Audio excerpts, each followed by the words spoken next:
Thank you for joining us for the inaugural episode of the Rebranded podcast. I'm your host, Brendan Garner.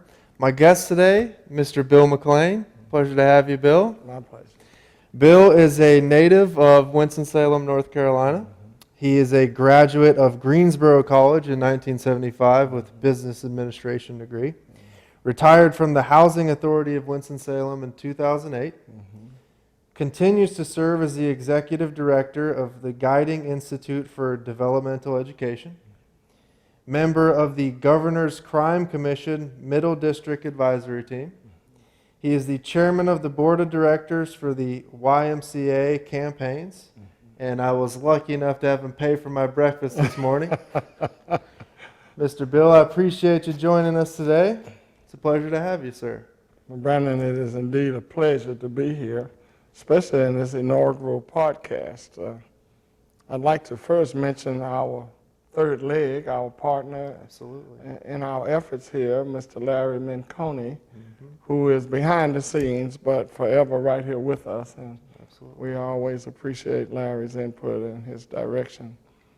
Also, I'd like to mention that we have an excellent videographer, and Mr. Bobby Brower and his son Trey, and then we have our excellent technician, a lighting and audio technician, and Marlo Watson. So we're a family here, and we're here to try to do our best to share Rebranded with the community. My little role is simply that I'm from Winston-Salem. I attended St. Benedict's de Moore Catholic School and elementary for 8 years, and then I was fortunate enough to go to the Atkins High School, where I was blessed to be part of track and basketball and football and all of the social endeavors there at Atkins. Some of the greatest black Americans period, came from Atkins High School. And so I'm very proud to be part of that family. After high school, I attended, I actually went to summer school at High Point University. It was High Point College back in those days. And then I matriculated to Brevard College, where I played basketball and was very active in the programs there at Brevard. Brevard actually saved my life, Brandon.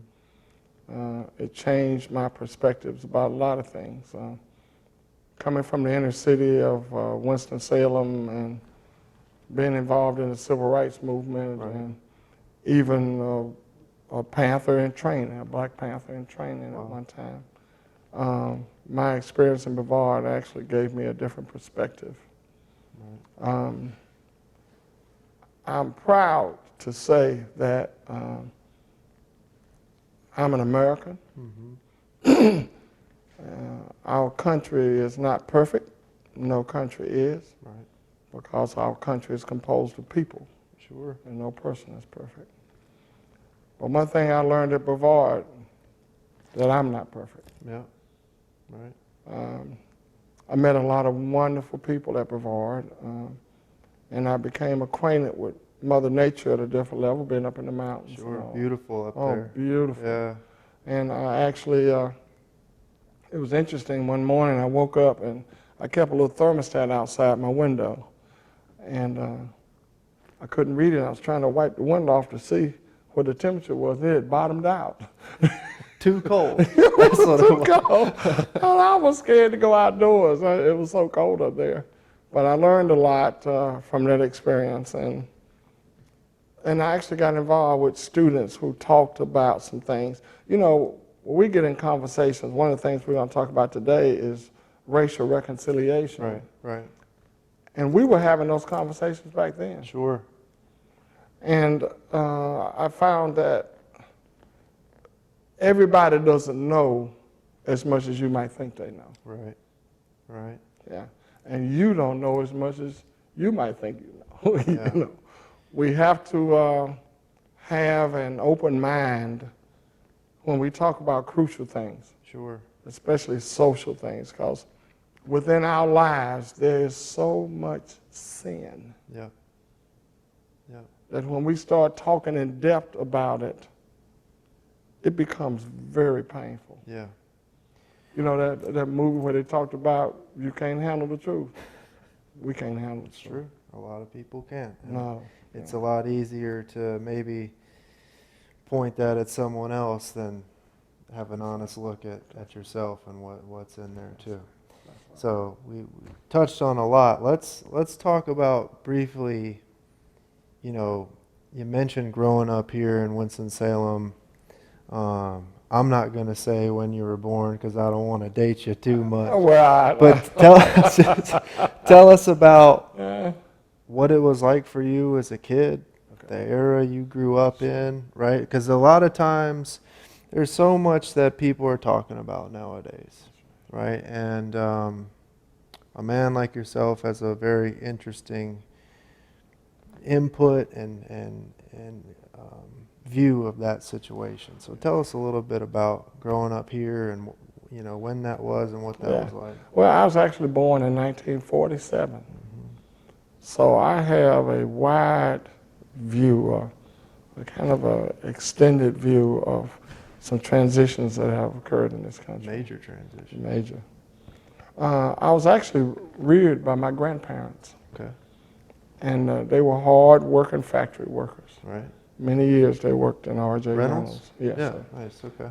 And they taught me a work ethic. They went to work sick. They went to work tired. They went to work in every condition you could imagine. I can remember my grandmother wrapping up her feet to go to work in the morning at 6 o'clock. Right. When it was 10 degrees outside. Right. Snow, a foot deep. Mm-hmm. But they knew if they didn't go to work, there was somebody waiting to take their job. Sure.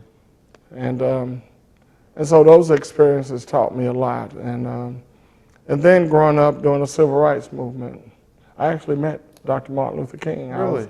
Yes, I was one of the chairpersons of a youth division of the Congress of Racial Equality, CORE. Wow. And so when he came to Winston-Salem, we all got to meet him. We had met him backstage at the church where he spoke. How old were you when that happened? 12. Wow. Yeah. And it was, we didn't know what we were really experiencing. Right. But it was a great experience. And then I've met a lot of great people in my time. I actually went to school with a guy named Togo West, who became a general. Really? Yeah, right there at Atkins High School. He was Wow. a student there. But the civil rights movement was a really powerful thing for me. I experienced a whole gamut of emotions. Right. From being hurt, painfully hurt, to think that other people could treat other people like man's inhumanity to man. Right. I learned a lot about that. Right. And then to see people who were demonstrating, I remember seeing them turn a German Shepherd on a lady who was pregnant, who was demonstrating. And that kind of anger, it did something to me. It made me hate. Sure. And then I remember this lady that she was a couple years older than me, and we all liked her. I guess I was 15, 16 years old at the time. And then seeing her being dragged off to jail. I remember going to jail 3 times in one day for demonstrating. And the third time, my mother came and got me. And they had actually threatened my mother that if she didn't do something about me, she was going to lose her job. This is all here in Winston. Right in Winston-Salem. Wow. Yeah. So there was a lot of experiences there that I learned. But you know, during that whole time, and this is something that's really not talked about enough, there were whites with us every step of the way. Mm-hmm. Mm-hmm. And I was really confused by that thing. I remember there was a family called the Gordons. Mm-hmm. They were fair-skinned, and it was kind of a mixed family. I don't know who was what. But we went to demonstrate at the movie theater. Right. And they let them in. And we all got mad, you know. They with us. And I realized it was about color. Sure. It was really about skin color. Right. You know, and all these things were quite confusing. I remember my parents, when they get their tax money back, they used to always take me to this store called Sears and Roebuck. Mm-hmm. And I would get this traditional blue Sunday go-to-meeting suit. Always a little bit too big because I was growing so fast. And so we're on our way to Sears Roebuck, Mm-hmm. and we go in the door, and my grandmother turns the corner, and there's two water fountains there. Mm-hmm. One said color and one said white. And so when Mom made the turn, I ran over and drank out the white water fountain. Right. Well, everything would have been cool. But I couldn't believe what it tastes like. So I'm trying to taste. My imagination had always told me that white water was like Kool-Aid. It was sweet or something. Right. So when I drank it, it tastes like, and I looked to see if I was drinking out the wrong fountain. Same stuff. And so I drank it again. That's when Mother caught me. When Grandma caught me, boy, she tore my butt up right there in the store. Right. And I'm trying to figure out, what the heck? And she is all over me. She is telling me, boy, I told you never do that. And she's all upset with me. Mm-hmm. So we go, and I get my little suit, and I go home. And so Dad gets home from work. And she tells him what I did. And here he's coming, taking this big belt off. He's getting ready to get me too. And I'm saying, hold it, what is it about this water? Right. Because, you know, I couldn't get it. And he realized before he lit into me that I really didn't understand. Mm-hmm. And he sat down and he explained to me, he says, we don't want you to get hurt. He said, they'll hurt you if they say you're drinking out of that water fountain. And all that was just tremendously disturbing to me. Sure. And confusing to me. Right. And all black guys and girls had to grow up realizing that we were seen different. Yeah. Regardless of how well we did in athletics, academics, socially, whatever, Right. that we had to live these two lives. Right.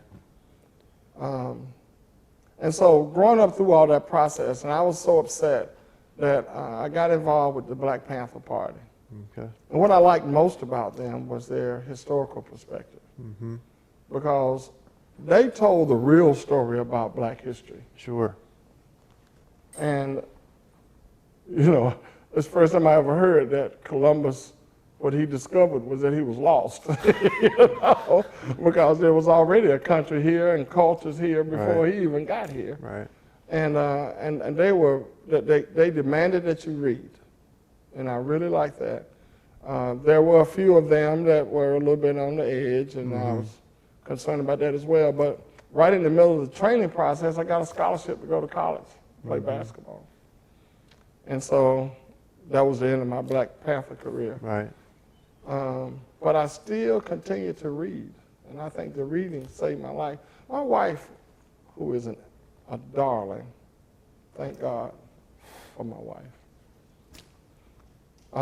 She stabilizes me, but she also reminded me what a blessing I'd had that I'd gone to all these Christian schools. Mm-hmm. That it kept me molded. It helped me have a different perspective about life. Right. It allowed me to cherish people for more than what they had, who they were, what they looked like, Right. both males and females. Right. And so that indeed has been a blessing in my life, and it's helped mold me. Well, it sounds like that was an interesting transition too, right? You're at a time in your life where you've seen all this stuff. You've grown up. You know, you mentioned the movie theater, the water fountain. This was Jim Crow era. Yes. And you've grown up in this chaotic environment. You're, dipping your foot in with the Black Panthers who are promoting things that are important to you, right? So natural appeal, and then you get the scholarship to play basketball at Brevard, right? Yes, yes. Different environment, I'm Different assuming, than Winston-Salem and Black Panthers and all that, right? So what is that transition for you like? Well, at first, now remember, I went to High Point University during the summer to get my grades and stuff. Right, right. And to orient me in going to college, because I had actually been out of high school for a few years before I went to college. Okay. And I actually worked in R.J. Reynolds. I worked in the research department. Nice. Yeah. Smart. I should have done that. I didn't, and that's a whole nother story. Yeah, yeah. Well, and so when I went to college, and I got to share this experience, I had great coaches. Chick Martin was a great coach. He's a legendary junior college coach. Okay. And he sat me down. He says, Bill, he says, you're the only black guy on this team. Mm-hmm.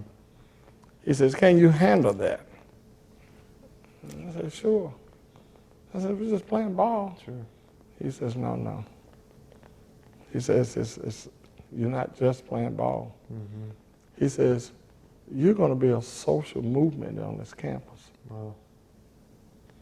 He says, being the only black guy on this team, there's certain expectations, some of which you can meet, some of which you can't meet. Mm. And it's important that you know the difference. Right. Because there's going to be things people are going to ask you. There's going to be things people are going to say to you. Right. And he says, let me tell you what, some of the schools we go to play, they're going to be calling you names. Mm-hmm. Or you're going to be able to handle this. Right. And Chick was a very good guy. We had another guy, Coach Reese. But Chick said, Bill, he says, we're with you. We're going to be with you every day. He says, but you got to do your part because we can't be with you 24/7. Sure. And I said, I got it. Don't worry about it. Yeah. Well, I go back to the dorm. We registered, get everything done. And they truly took care of me.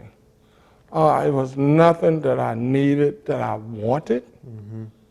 I mean, I don't want to tell you everything because some of them might be NCAA violations, but they took care of me. Right.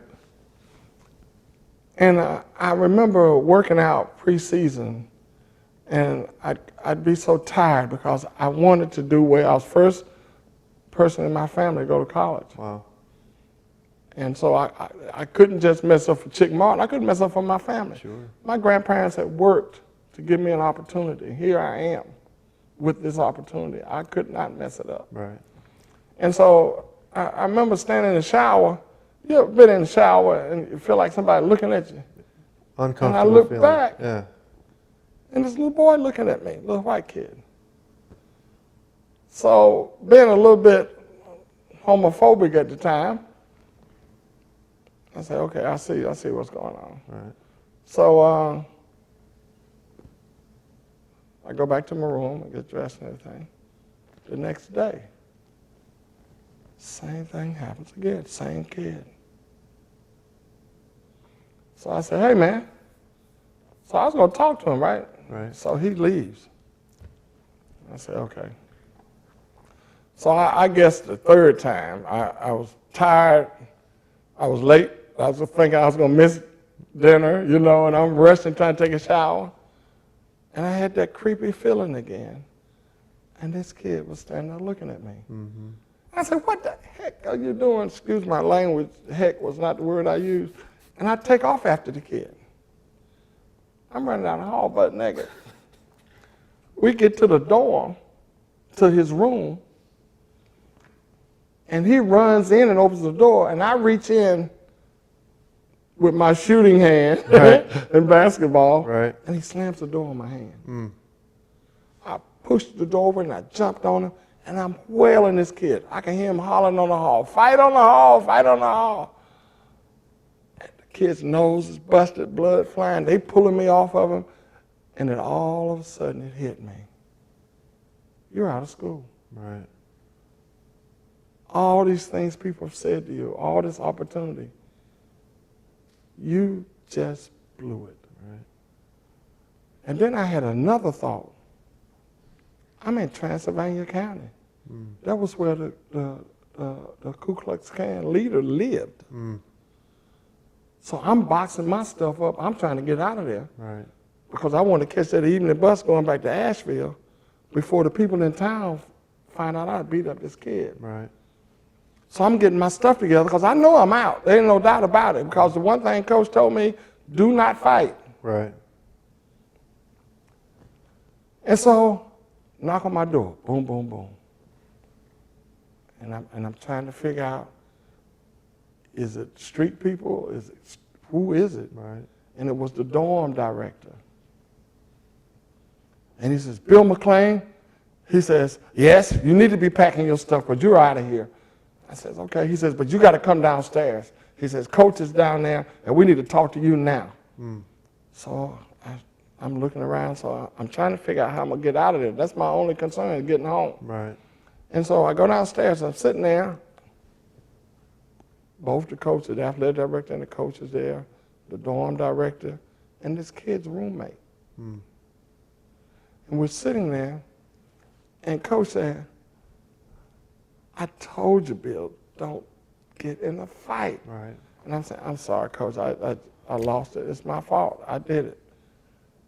And I'm feeling bad already because the kid wasn't no size, you know, and I done went off on him. I'm thinking that he's gay or something, you know. Right. And so his roommate says, may I say something? And I said, oh, Lord, here we go. And he says, I think the kid's name was Kelly. He says, Kelly sent me down here because he wanted to apologize to Bill. And I said, what did I hear? And so the dorm director said, apologize for what? He says, well, he said that he was looking at Bill because all his life his family had told him that black men had tails. Jeez. Bruh, it was so quiet in that room. And I'm saying to myself, what have I done? I even felt guilty-er. This kid was hurting. Right. Because his family had lied to him. Right. And the reason he kept watching me because he couldn't believe they had lied to him because he wanted to see my tail. Jeez. And so then Coach said, wait a minute. Say, this is a different situation. Right. And the guy says, yeah, man, says, he's upstairs crying. So his nose is busted, but that ain't why he's crying. He's crying because of the way he did Bill. Wow. And I said to myself, you ought to be ashamed. Talking about me. Took that upon yourself. Wow. And I really wanted to go and just sit with the kid Right. and apologize, but the dorm guy said, no, leave him alone. Says later on you could talk to him, but right now it's not a good time because he's Sure. dealing with himself, Sure. you know. And so that's how I stayed in school. And boy, let me tell you, from that day forward, you could call me what you want to do. You could look anywhere you want to look. I was not going to get angry. Because that was a blessing that saved me Sure. to this day. That's such a unique perspective, though, Bill. You know, I mean,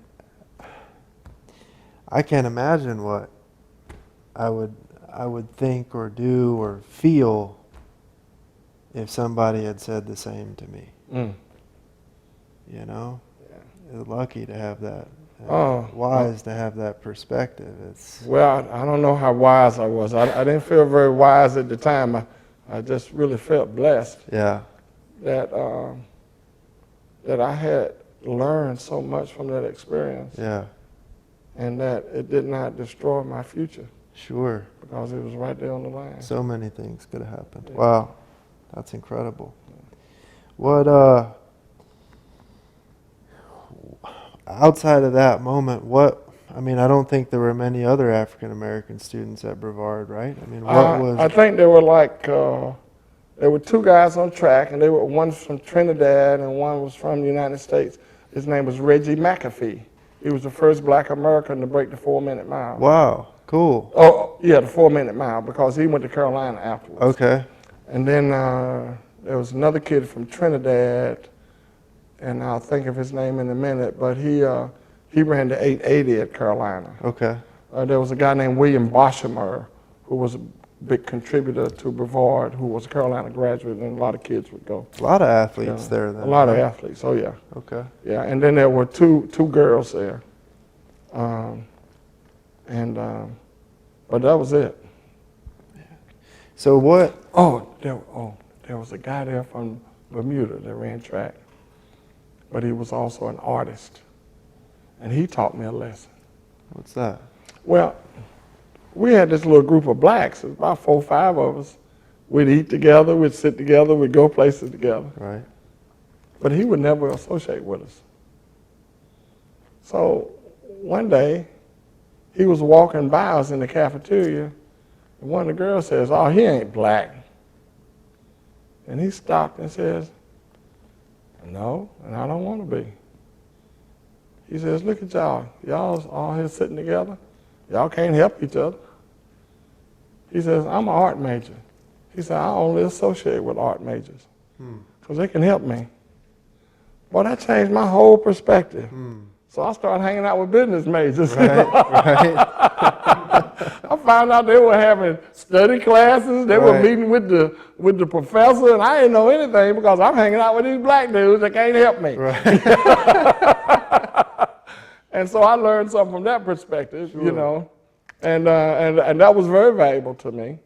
That we have to look at relationships that we have in common with people. Right.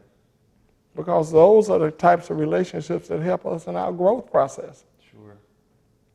You know, a guy who is going to be an English professor, he's not going to be the best person for me to work with, and I'm a business major.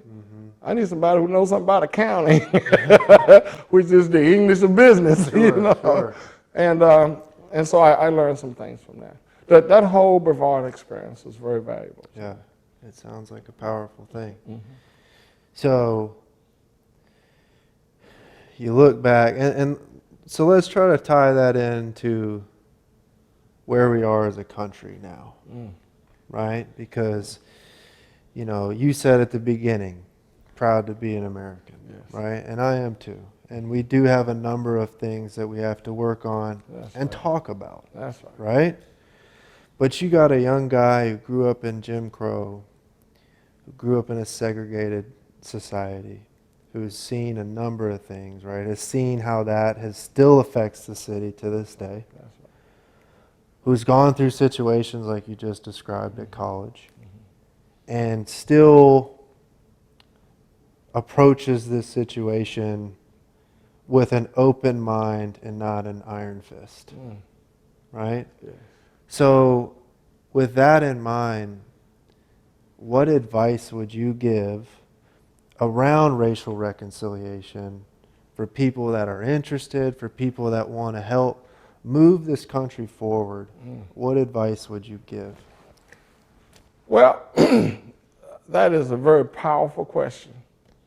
And I, by no means, intend to even begin to project that I have the answers to all those things. But there are some things that I have observed. Right. My life as a Christian has colored, excuse the word, my view of all of that. Sure.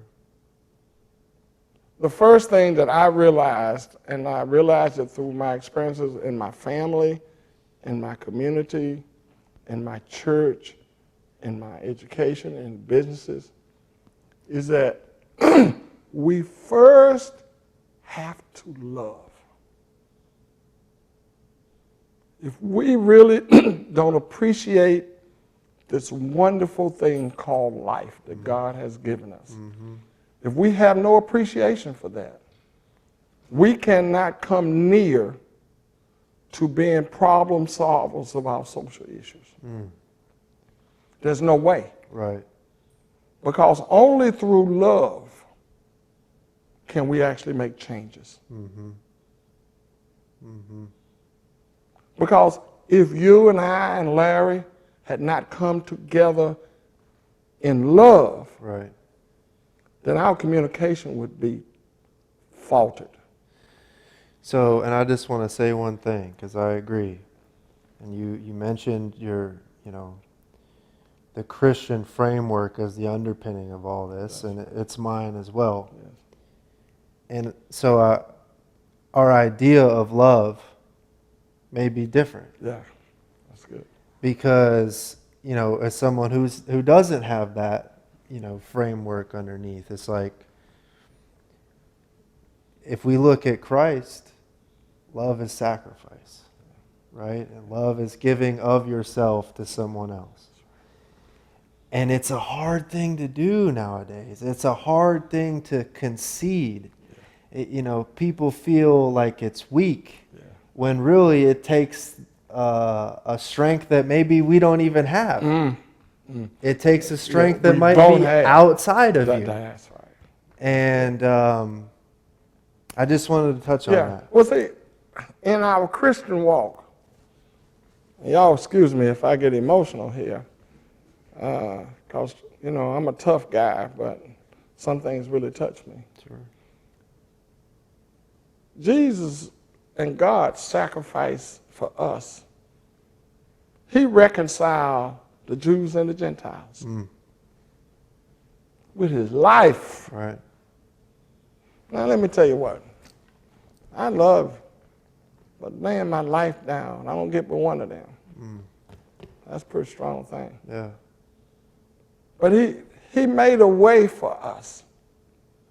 And through his sacrifice, he gave us an immense amount of power and influence that we don't come anywhere near using. Right.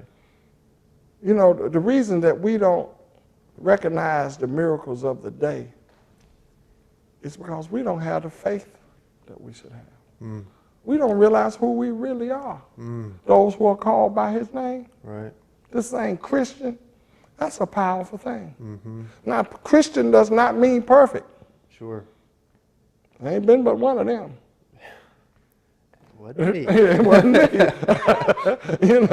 So this Christian power is a powerful thing. That means even though we may have differences, if we call on him, he will help us find the correct way to handle it. Right.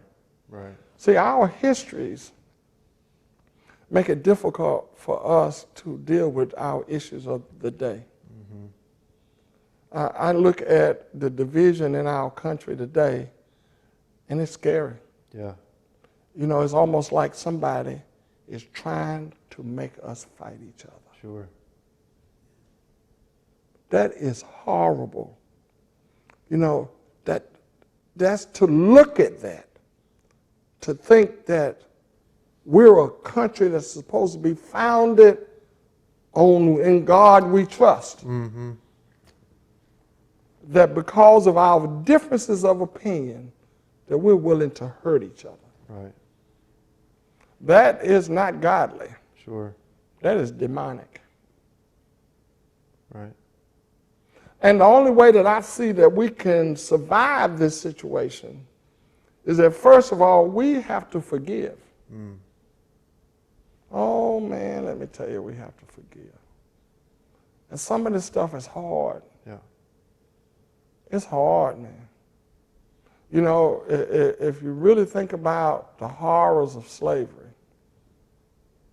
the rape, the murder, the tar and feather, the hangings, the whippings, just the whole work piece, the whole everything, it is horrible. It's sin. Right. A friend of mine says, well, we've always had slavery, and it was always sin. Right. Anytime you devalue somebody else's life, it's sin. Well, I don't know about you, but I've done some horrible stuff in my life. And I'm scared to even tell you about it because I don't know statute of limitations. I don't think I want to be on the podcast, But if God can forgive me, I can forgive thee. Now, I owe God more than you owe me. And if he can forgive me, I can forgive thee. Wow. Now, there's some requirements in this forgiveness thing. And one of it is repentance. Mm. God didn't forgive us so that we can go back and do it again. Right. He forgave us to get over it. Right. And that's why sometimes with black guys it's difficult when they hear whites say things that are racist. But I'm willing to forgive you, but get over it. Don't keep putting it in my face. Right. Then forgiveness ain't what you want. Well, you can keep doing it. Mm-hmm. I look at here in Winston-Salem, and we talk about Christians, and we talk about all these churches we got, black, white churches, everything. Right. And then we go in the black community over in East Winston, and our kids can't read. And we're quick to say it's the parents. Well, it's the parents, it's the community, it's the churches, it's the schools, it's the teachers, it's the government, it's everybody. Right. There's no reason why a kid in 2019 can't read. Sure. I don't care if he's got physical behaviors, social behaviors, behavioral behaviors. He can be taught. Sure. Now, you can't have a cookie cutter process Mm-hmm. where you teach everybody the same way, because different people, you got to have different things for. Right. That's why we got handicap ramps for the handicapped. Sure. Sure. We got a handicap ramp for the handicapped. Why? To try to bring them on the same plane. Right. So you got to do some things different. Sure. But this repentance piece means that we have to find these issues that are disproportionate and do something about it. Mm-hmm. Make a change. And see, we as Christians, we have the power to do it. We do. Because it is simply, we're challenging not persons, but principalities. Right. Right. And we got power to do that, because that's the enemy. Mm-hmm. God has given us power over the enemy. Right. But we got to see him for what it's worth, and we got to do something about it. Amen. We can't sit. I was in a dinner the other day, and the guy was talking about, well, we have integrated, and he was kind of talking about the fact that we got blacks and whites sitting here at the same table. Mm-hmm. I said, no. We have desegregated. But until we come together and do something about the problems that affect all of us, Wow. we have not integrated. Wow. Integrated means that we come together one mind. That's very true. And we do something about the issues that affect us. Yeah. And you and I have talked about this before. Everyone nowadays has an opinion. Mm-hmm. And it's very easy to have an opinion nowadays. There's 100 things flashing on the TV. There's 1,000 things flashing on your Facebook. Mm-hmm. And everything, pick your side. That's right? Yeah. But I know that you and I both agree, like, one thing, if I could get anything out of this podcast, is to try to motivate somebody to actually do that work in their community, right? Yes. And do sacrifice of yourself for somebody else, right? Yes.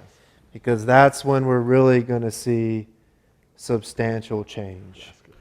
And it's easier said than done. Let's not act like that's easy to do. But it's not a politician, it's not a school system, it's not any institution that's going to be able to solve this problem. And you look at Winston-Salem as an example. It's one side of 52 and the other side of 52 helping each other, right? Like, you can point your finger and say it's the family, it's this. There's a number of things that go into it. That's right. But that doesn't change the fact that somebody still needs help. That's right. They still need a helping hand, and you could help your community in a number of ways. You don't have to have $1 million. Do a mentorship, something to a young kid.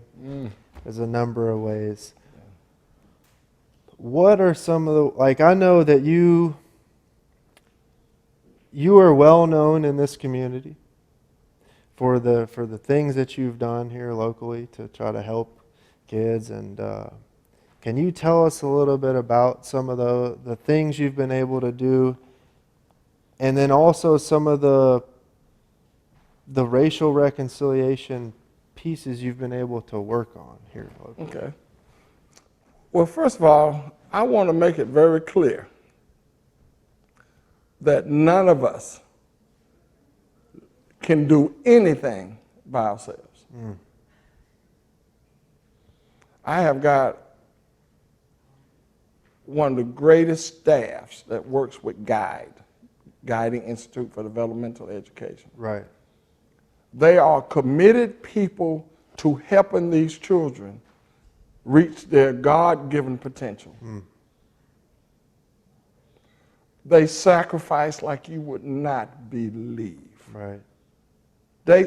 We ran out of money one time, and I'm trying to figure out if I could borrow some money or something to keep the staff working. They worked without pay. I ain't said a word about it. Wow. Because their work is more like a mission. And that's one piece. They believe in it. Right. Yes. And I want to say something else before my wife gets out of here. She sacrifices so that I can do what I do. There are lots of times when there are times she'd rather me be doing something with her. Right. But she peacefully allows me to go into the communities and work with people. Right. Let me tell you what. When Mama's happy, the house is happy. Mama ain't happy.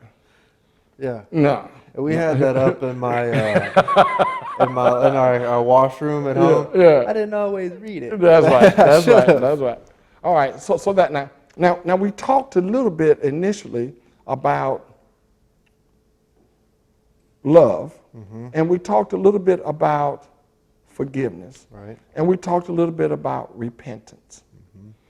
But see, the next step is really crucial, and that is our walk. That's what you're talking about. Right. See, it doesn't do any good for me to have, for instance, my wife's got all these degrees. I tell her she's got more degrees than a thermostat. But she uses them to go into the community to help families. Right. She's not worried about what she gets out of it. Because now she knows that God gonna take care of her Right. as long as she's doing what He has for her to do. Right. Those degrees are gifts from God. And it's like all of us. We've all got gifts that He didn't give them to us for our own hoarding. Right. He gave them to us to serve a purpose in our communities. Right. And we're robbing ourselves and we're robbing the community when we're not using the gifts that He has given us to lift the community. Sure. Now, some of us got more money than we can count. And He expects us to identify some areas where some of those resources that we don't need can be put to good use for the community. Some of us have some skill levels, painting, cooking, building, Right. where we can go and teach folks how to do this Yep. so that they can become self-sufficient. Sure. Some of us know this thing called a word, who can sit and talk and preach your hair off. Yeah. Obviously mine been preached off. But they need to get out in this community and share the word of God with people who haven't heard it. And even if they've heard it, they need to hear it again. And then they need to hear it again, and then they need to hear it again. Right. Right. See, because the same way that we sin repeatedly, God expects us who are called by His name to share His word repeatedly. It's not just a one-time No, thing. not just at one time. Right. No, it has to go on and on and on. Right. Because the enemy is on his job. Sure. He's there every day. Boy, he knows everything we like. Yeah. Oh, man, he knows everything we like, man. And it gets on my nerves sometimes. Because some of the things I like walk, you know what I mean?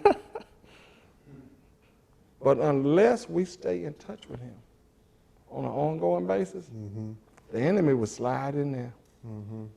Because he knows what we like. Yeah. You know? And he doesn't slack. So that walk is real important. Sure. And let me tell you what, he's given us all abundance. Right. Yeah, it's different levels of it. Sure. But he's giving you enough where you got something to share with somebody else. Right. And if you don't share it, you're short. Mm. And he knows. Right. You know. That's powerful. So, and the last little piece of this thing, this racial reconciliation, has to deal with us maintaining what we started. Mm.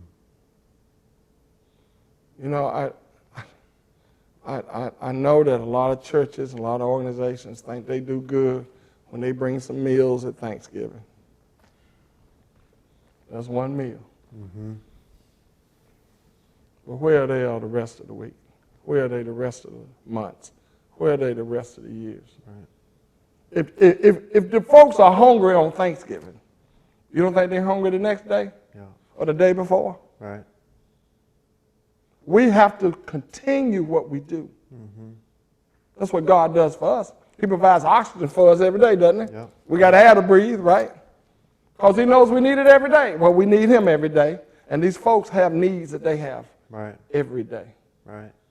We have to be consistent.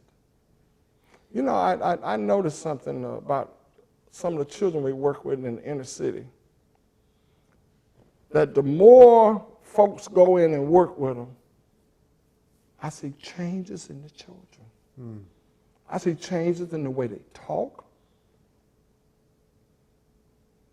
That profanity goes down and down until they start saying stuff like thank you, hello, right, goodbye, yes sir, yes ma'am.